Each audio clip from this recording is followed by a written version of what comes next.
Bismillahirrahmanirrahim. On va commencer aujourd'hui le premier cours de statistique. C'est plutôt des rappels. C'est un cours assez simple. Le but, c'est de donner quelques définitions, quelques formules et le vocabulaire statistique. Donc, on commence par le vocabulaire.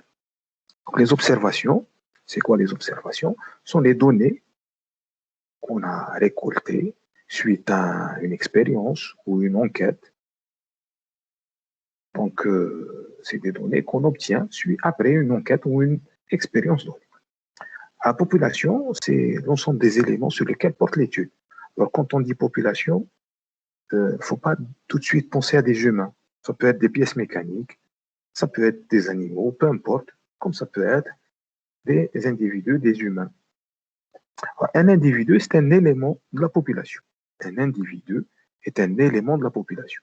Donc, si ma population est constituée de pièces mécaniques, un individu est une pièce mécanique. Il y a aussi ce qui s'appelle le caractère. Le caractère, c'est le trait particulier, donc, ou bien l'aspect sur lequel on s'intéresse. Par exemple, j'ai des pièces mécaniques, je m'intéresse au diamètre, je m'intéresse au poids, je m'intéresse à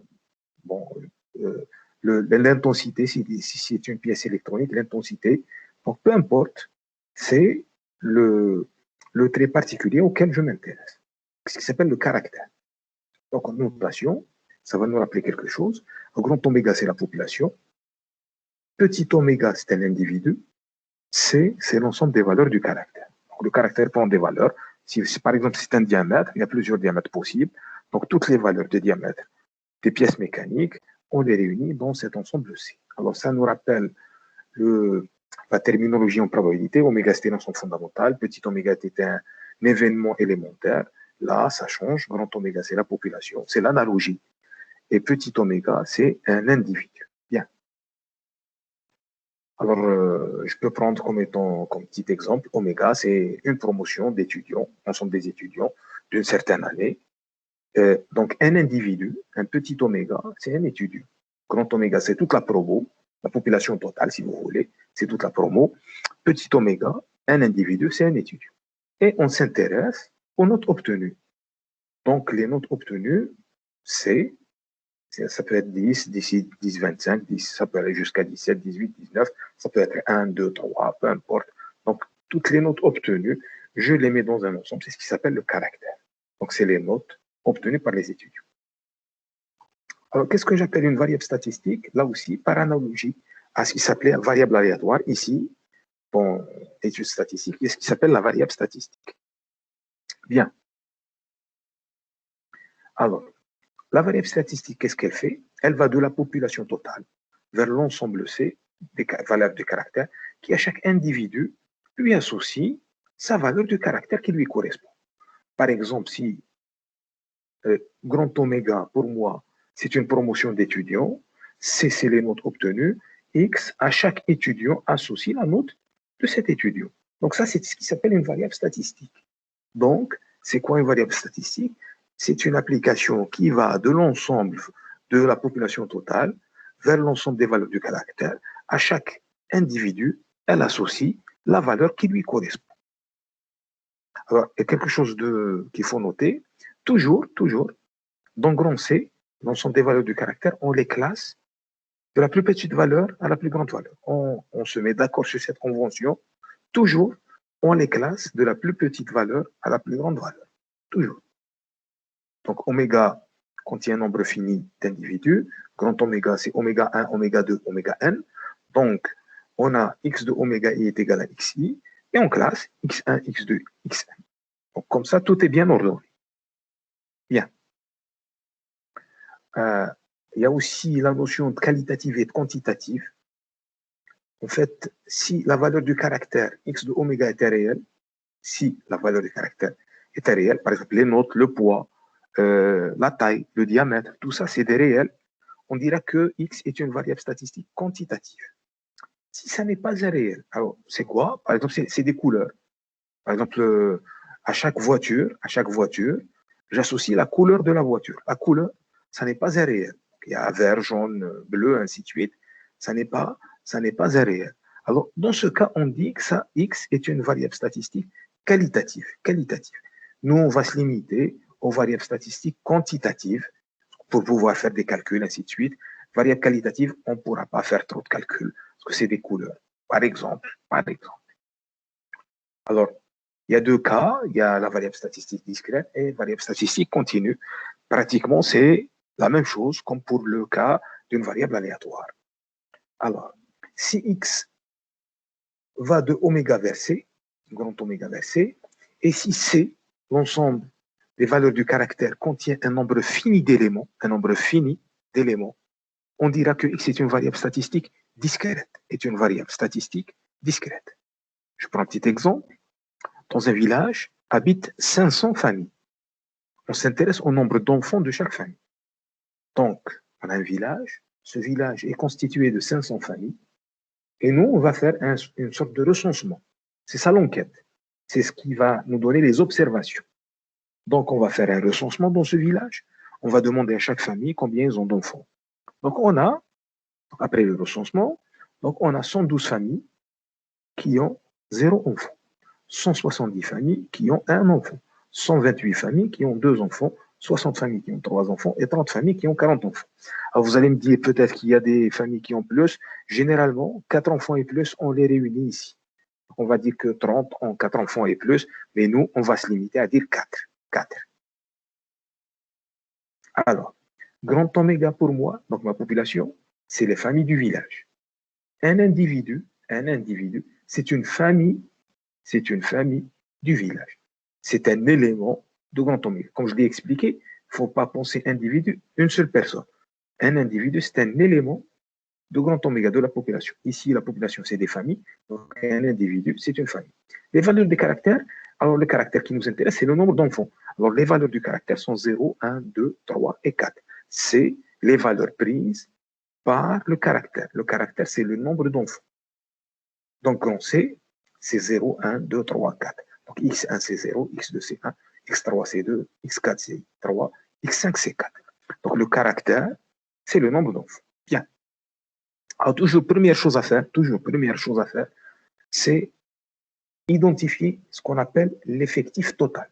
L'effectif total, c'est le nombre d'éléments de grand oméga. C'est le cardinal de grand oméga. Chal andim élément, chal andim individu, grand oméga. Donc, ici, c'est donné dans l'énoncé, c'est 500 familles. Voilà. Alors, si ça n'est pas donné, on va voir comment est-ce qu'on peut le calculer. Donc, grand N, c'est le nombre d'éléments de grand oméga. Alors, chaque valeur xi, il lui correspond à ce qui s'appelle un effectif partiel. Alors, grand N, c'est ce qui s'appelle l'effectif total. Et à chaque xi, à chaque valeur du caractère, il lui correspond un effectif partiel qu'on note ni. Par exemple, 112 est l'effectif partiel qui correspond à 0 enfant. Donc 112, c'est ce qui correspond à x1. x1 qu'on a noté 0. Donc ici, n1, petit n1, c'est 112. Petit n2, l'effectif partiel numéro 2, petit n2, c'est 170. C'est ce qui correspond à la valeur 1, un enfant, donc x2.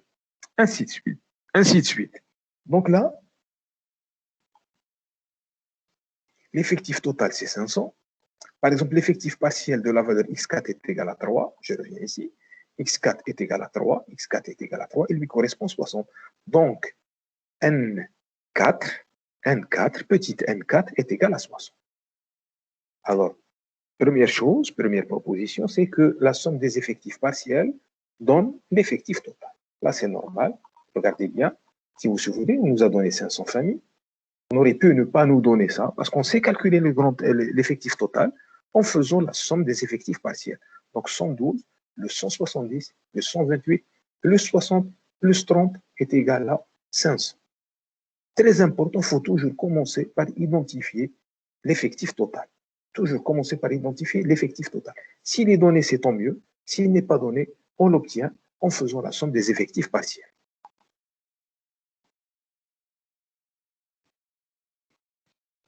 Alors, là, maintenant, on a les effectifs partiels, on a l'effectif total. Le rapport entre un effectif partiel et l'effectif total, donc, on le note FI. FI, c'est NI divisé par grand N. NI, c'est un effectif partiel. Grand N, c'est l'effectif total. Alors ça, c'est ce qui s'appelle une fréquence partielle. Fréquence partielle de la valeur xi. Fi est égal à NI, petit ni, sur grand N, c'est la fréquence partielle de la valeur xi. Donc, si vous voulez, pour notre exemple, F1, c'est 112 divisé par 500. F2, c'est 170 divisé par 500. F3, c'est 128 divisé par 500. F4, c'est 60 divisé par 500. Et F5, c'est 30 divisé par 500. On fait le calcul ici. Alors ça, c'est ce qui s'appelle les fréquences partielles. 112 divisé par 500. Voilà tout le calcul. En fait, pour faire l'analogie, FI, c'est ce qui va jouer le rôle des probabilités. Ici, en termes statistiques, FI s'appelle fréquence, ça ne s'appelle pas probabilité. Ça, si vous voulez, cas possible, cas favorable sur cas possible, cas favorable sur cas possible. C'est une probabilité. Sauf que là, en statistique, on appelle ça fréquence partielle. Fréquence partielle. En propriété, la somme des FI est égale à 1. C'est exactement la somme des PI est égale à 1. Sinon, on n'a pas une probabilité. Sinon, là, on n'a pas une variable statistique. Donc là, la somme des FI est égale à 1, c'est clair. La somme des FI, c'est la somme des NI sur grand N. Je mets le grand N à l'extérieur, donc 1 sur grand N. La somme des NI est égale à 1, donc grand N sur grand N, c'est 1. Donc on obtient bien la somme des FI est égale à 1. Il faut toujours vérifier ça. Toujours avoir ça vérifié. Sinon, on a un petit souci. Donc il faut toujours avoir la somme des FI est égale à 1. Toujours. Alors on appelle la loi de la variable statistique. La loi, parce qu'on vous demande de donner la loi d'une variable statistique, c'est quoi? C'est un tableau où il y a deux choses. Dans la première ligne, vous mettez les valeurs du caractère x1, x2, x3, xn. Dans la deuxième ligne, vous mettez les fréquences partielles qui lui correspondent. Alors ça, c'est ce qui s'appelle la loi de la variable statistique. Donc si je reprends mon exemple, là, ma loi, donc x1 c'était 0, donc j'obtiens 0,224, 1, 0,340, 2, 0,256, 3, 0,120, 4, 0,006. Bien. Donc ça, c'est ce qui s'appelle la loi de la variable statistique de notre exemple, les familles et les enfants. Alors, la lecture de la loi se fait, on ne lit pas 0,224, on lit 22,4%. Donc en fait, on lit, il y a 22,4% de familles qui ont 0 enfant. Il y a 34% de familles qui ont un enfant. Il y a 25,6% des familles qui ont 2 enfants. Il y a 12% des familles qui ont 3 enfants. Il y a 6% des familles qui ont 4 enfants. Ça, c'est la lecture du tableau de la loi dans notre variable statistique. Alors, maintenant, on passe à ce qui s'appelle les effectifs cumulés et les fréquences cumulées. Alors, c'est quoi les effectifs cumulés et les fréquences cumulées? Donc, on a les effectifs partiels, on a les fréquences partielles. Qu'est-ce qu'on fait? Alors, grand NK, c'est la somme des N1 plus N2 plus N3 tel NK. Ça, c'est ce qui s'appelle l'effectif cumulé de la valeur XK. Donc, on fait la somme des effectifs partiels jusqu'à K. Par exemple, N3, grand N3, c'est N1 plus N2 plus N3. Alors, la même chose avec les fréquences. Grand FK, c'est petit f1 plus petit f2 plus petit fk. Ça s'appelle la fréquence cumulée de la valeur xk. Alors, grand fk, on peut la calculer autrement, puisque petit f1, c'est n1 sur grand N, petit f2, c'est n2 sur grand N, fk, c'est nk sur grand N. Je fais la somme, ça me fait n1 plus n2 plus sur grand N, sauf que ça, c'est exactement grand nk. Donc, fk, grand fk, la fréquence cumulée, c'est égal à quoi? C'est égal à l'effectif cumulé divisé par l'effectif total. Donc, il y a deux façons, soit faire la somme des FI, soit NK sur grand N. Alors, je reprends notre exemple des familles. Alors, ça, c'est ce qui était donné. On avait 112 familles qui avaient 0 enfant, 170 familles qui avaient un enfant, 128 familles qui avaient 2 enfants, 60 familles qui avaient 3 enfants, 30 familles qui avaient 4 enfants. Ça, c'est ce qui était donné. Ça, c'était l'énoncé de l'exercice. Les fréquences, les effectifs cumulés. Alors, le premier, c'est le même, ça ne change pas. Le deuxième, comment est-ce que je l'obtiens? C'est 112 plus 170. Ça fait ça. 282. 112 plus 170. Le troisième, c'est 112 plus 170 plus 128. 112 plus 170 plus 128. Ou bien, c'est égal à 282 plus 128, comme vous voulez. Ainsi de suite. Donc, 470, c'est 112 plus 170 plus 128 plus 160, plus 60. Et le dernier, c'est la somme totale. Donc, le dernier, on doit trouver l'effectif total. Puisque je fais la somme de tous les NI, donc je trouve 500. Alors, la même chose avec les fréquences. Si vous vous souvenez, les fréquences partielles, on les calcule en divisant l'effectif partiel divisé par l'effectif total. Donc, 112 divisé par 500, je trouve cette valeur-là. Là, c'est le deuxième effectif partiel. La même chose ici. Donc, par exemple, ici, c'est 30 divisé par 500. Je trouve cette valeur. Alors, les fréquences cumulées, c'est le même principe. Le premier, ça ne change pas. Pour obtenir le deuxième, celui-là, je fais la somme 0,224 plus 0,34. J'obtiens ceci. Le troisième, même chose, c'est la somme de ces trois fréquences partielles. Le quatrième, c'est la somme de ces quatre fréquences partielles. Et le dernier, on doit trouver 1, parce que la somme des FI est égale à 1. La somme des FI est égale à 1. Donc, obligatoirement, le dernier est égal à 1. Alors, juste une petite remarque. On aurait pu calculer les FI autrement en faisant la division des effectifs cumulés divisés par grand N. Par exemple, 0,564, c'est égal à 282 divisé par 500. Ici, ce 0,82, c'est 410 divisé par 500, ainsi de suite. Donc, vous avez deux façons de calculer les grands FI, les fréquences cumulées. Alors, à quoi servent les effectifs cumulés et les fréquences cumulées? C'est quoi l'intérêt? En fait, l'interprétation est la suivante. Grand N3, par exemple, ici, ce N3, 410, grand N3, effectif cumulé. Grand N3, c'est quoi? Est égal à 410. C'est le nombre de familles qui ont au plus deux enfants. Qui ont au plus deux enfants. C'est-à-dire, il y a 410 familles qui ont deux enfants, ou un enfant, ou pas d'enfant. على الأكثر عندهم زوج تاع الأطفال. 410 familles qui ont au plus deux enfants. Donc ça, c'est ce qui s'appelle l'effectif cumulé. C'est ça l'intérêt. Alors la fréquence cumulée, c'est le même principe. Ici, le 0,82, ça veut dire qu'il y a 82% de familles qui ont au plus deux enfants. 82% qui ont au plus deux enfants. 94% des familles ont au plus trois enfants. 94% des familles ont trois enfants et moins. Ainsi de suite. C'est ça l'interprétation des fréquences cumulées et des effectifs cumulés. Bon, je passe sur la représentation graphique, on ne va pas trop l'utiliser. Là aussi, je vais passer, c'est pas trop important.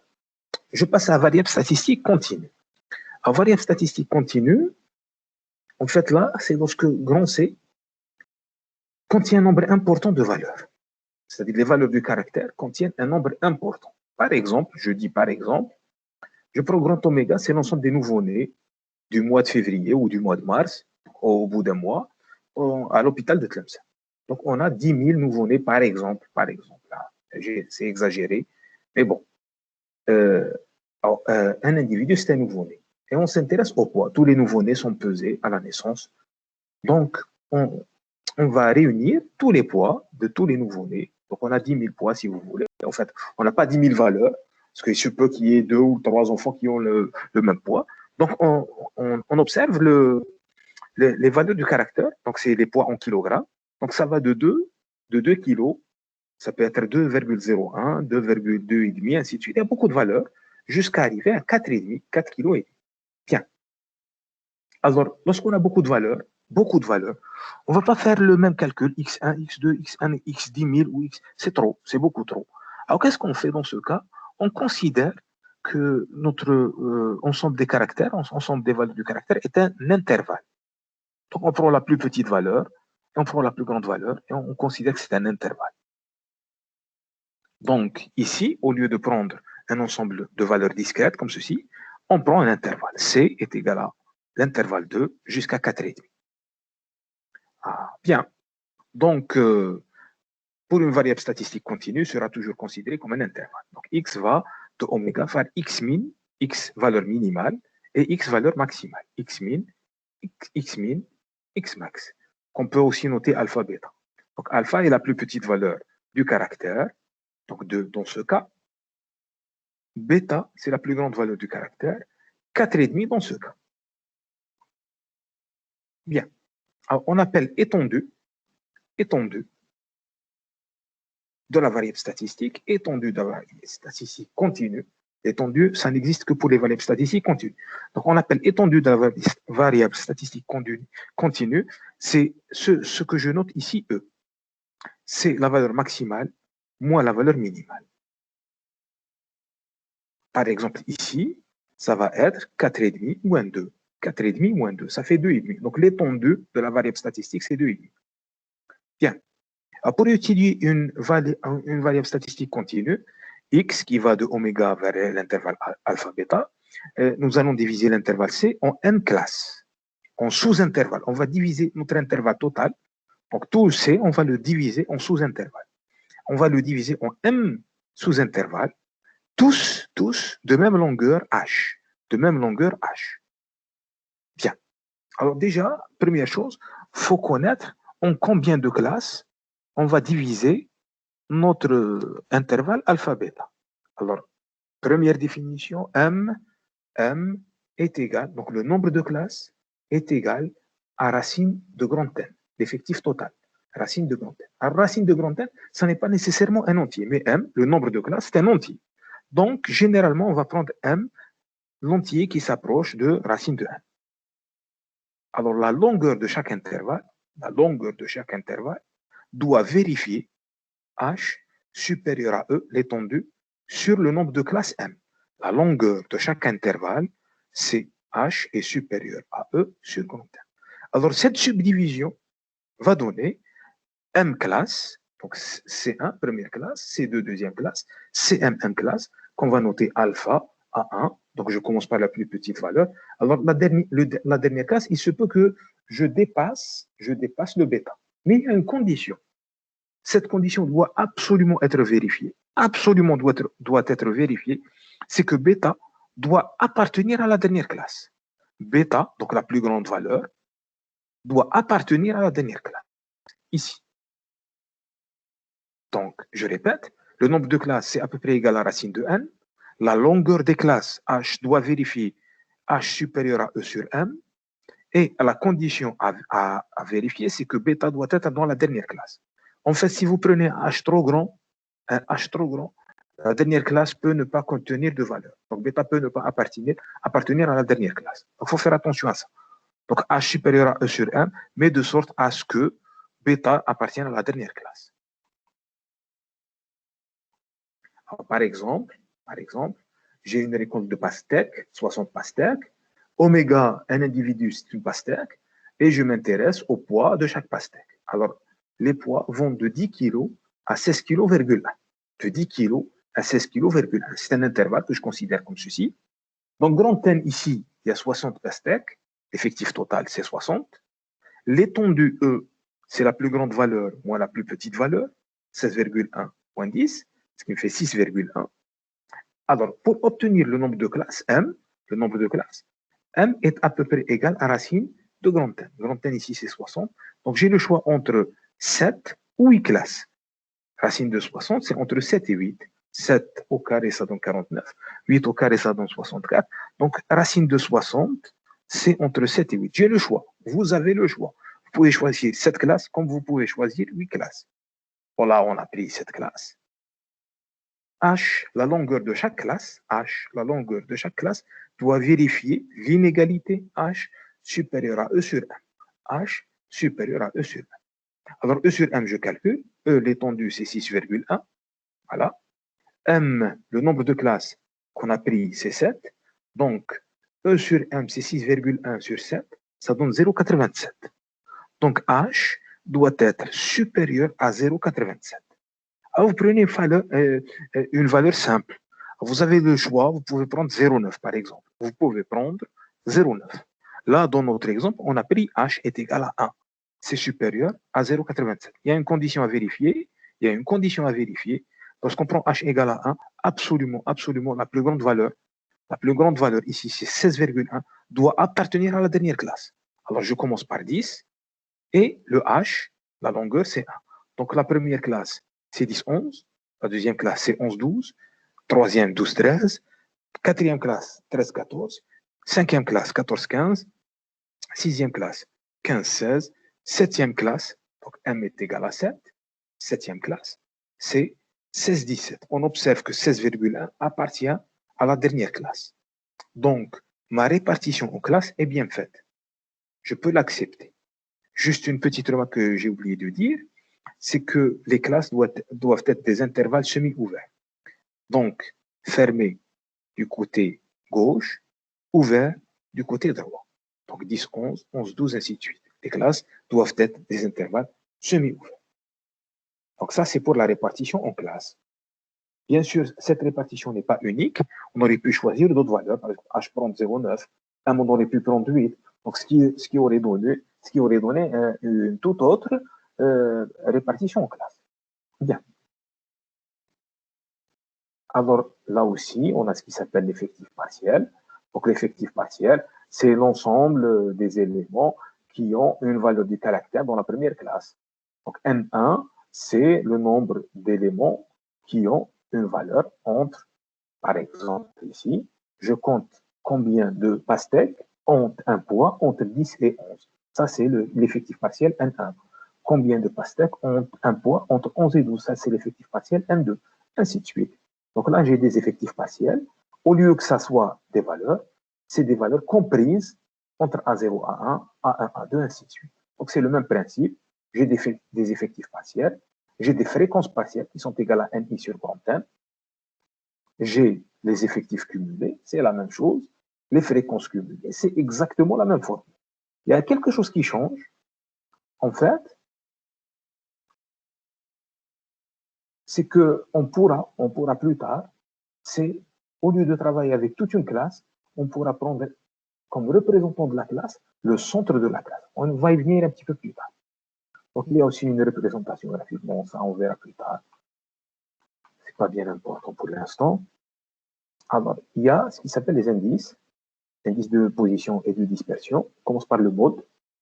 Le mode, je précise, le mode, pour une variable statistique, le mode noté MO et non pas M0. Le mode, je précise, le mode noté MO et non pas M0, MO, mode, et la valeur XI du caractère qui est le plus grand effectif partiel. Bien. Donc, je reviens à mon exemple des familles de tout à l'heure. Alors, ça c'est valable pour le cas discret. On verra pour le cas continu comment est-ce qu'on va faire. Je reviens à mon exemple.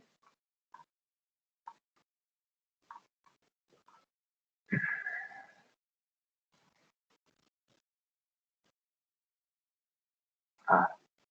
Vous observez ici les effectifs partiels. 112, 170, 128, 60 et 30.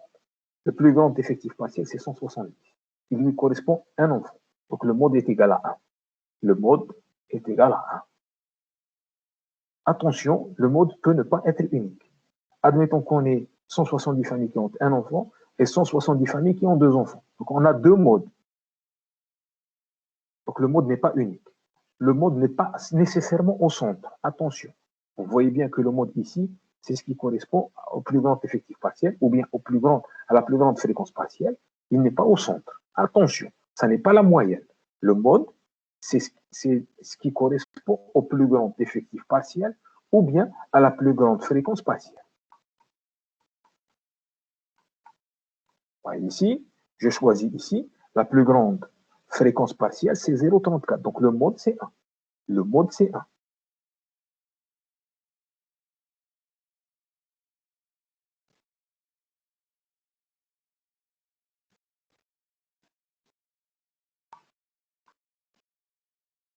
Bien.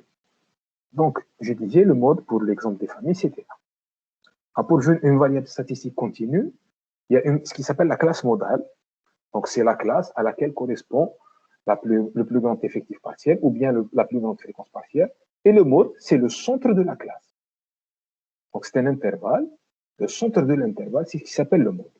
Donc, c'est ce qui correspond à la plus grande fréquence partielle ou bien c'est ce qui correspond au plus grand effectif partiel.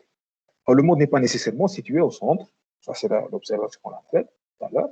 Et on peut avoir plusieurs modes dans une variable statistique. Attention, on peut avoir plusieurs modes. Alors, la médiane, notée ME, la médiane, c'est ce qui divise la population en deux. La médiane, c'est ce qui divise la population en deux. En fait, la médiane, c'est, pour une variable statistique discrète, c'est la première valeur qui dépasse 0,5 dans les fréquences cumulées. C'est ce qui dépasse, la première valeur qui dépasse 0,5 en fréquence cumulée. Alors, par contre, pour le cas continu, on verra ça en exercice. Il y a une petite formule appliquée. On va y revenir en exercice. On va expliquer comment on va faire ça. En fait, c'est de l'interpolation. On va revoir ça en exercice. Alors, la moyenne, ici, c'est ce qui est noté x bar. X bar. Alors, x bar, c'est la somme des xi et fi. Vous avez la loi, donc les xi, les valeurs, et là, vous avez les fréquences. Donc, x bar, c'est égal à la somme des xi, fi. Xi, fi. Ça, c'est ce qui donne la moyenne, x bar. En fait, c'est ce qui correspond à l'espérance pour une variable aléatoire. Alors, si vous avez une variable statistique continue, vous prenez les classes, les centres des classes qu'on a petit ci. Alors, x bar, c'est la somme des fi, ci. Fi, ci. Si je reprends l'exemple des familles, x bar, c'est égal, donc 0 fois 0, 224, donc la somme des xi et fi, ainsi de suite, ainsi de suite. Donc, c'est 1,45. Donc, en moyenne, les familles entre 1 ou 2 enfants. 1 ou 2 enfants. 1,45, pour une interprétation, on va dire que en moyenne, les familles ont 1 et 2 enfants. À propriété, la somme des fi, xi moins x bar, ça c'est égal à 0. En centre, là c'est juste une variable statistique centrée. L'espérance, la moyenne est égale à 0. Et si je fais un changement de variable linéaire, y est égal à ax plus b, alors y bar est égal à ax bar plus b. Ax bar plus b. Alors la variance, là aussi, c'est la même formule comme pour le cas d'une variable aléatoire. C'est la somme des fi, xi au carré moins x bar au carré. La somme des fi, xi carré moins x bar au carré. Bien sûr, si c'est une variable aléatoire continue, on prend le centre des classes. Donc, c'est la somme des fi, ci carré moins x bar au carré. Moins x bar au carré. Donc, ça, c'est la variance. Variance toujours positive. L'écart type, c'est la racine de la variance. L'écart type, sigma x, c'est la racine de la variance. Alors, l'interprétation, c'est la même que pour le cas d'une variable aléatoire. L'écart type et la variance donnent une idée sur la dispersion autour de la moyenne. Alors, si y est égal à ax plus b, attention, la variance de y est égale à a au carré, variance de x. A au carré, variance de x.